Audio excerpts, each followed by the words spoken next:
મહેસાણાથી મહત્વના સમાચાર સામે આવ્યા છે કે છઠિયાડા ગામમાં માતાજીના દર્શન કરવા ગયેલા યુવક પર લઘુમતી સમાજના 15 ઈસમોએ તીખા હથિયારો વડે હુમલો કર્યો હતો। આ હુમલામાં યુવાન ગંભીર રીતે ઘાયલ થઈ જેને સારવાર માટે હોસ્પિટલ ખસેડવામાં આવ્યો છે અને ગામના લોકોએ જણાવ્યું છે કે લઘુમતી સમાજ દ્વારા સમગ્ર ગામમાં ત્રાસ મચાવવામાં આવી રહ્યો છે અને લોકો શાંતિપૂર્ણ વાતાવરણમાં રહેવા માટે ત્રાહી કરે છે।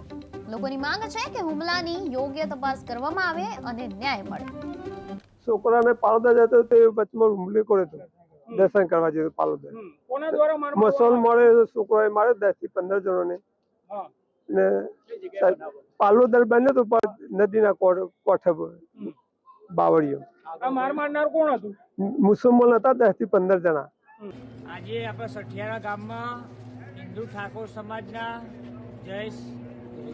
જયજી દિવાનજીના અમુક અધર્મી લોકો મુસ્લિમો 15 થી 20 લોકો ભેગા થઈને આપણા ઠાકોર સમાજના યુવાન ઉપર આજે હુમલો કરવામાં આવ્યો છે।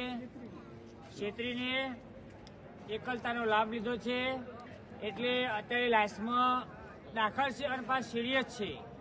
જે વ્યક્તિ આ થાય છે મારો ભત્રીજો થાય છે અને જોગણી માના મંદિરે દર્શન કરીને જ્યારે રિટર્ન થતો ત્યારે 10 થી 15 જેવા લોકો તીક્ષ્ણ હથિયાર લઈને મુસલમાના લોકો એના ઉપર તૂટી જ પડ્યા। સાધનો બાઈકો લઈને ત્યાં પહેલાથી પ્લાન એવો જ હતો કે એને મારવો છે એ પ્રમાણે રહ્યા સંતાઈ રહ્યા એના પર હુમલો કર્યો।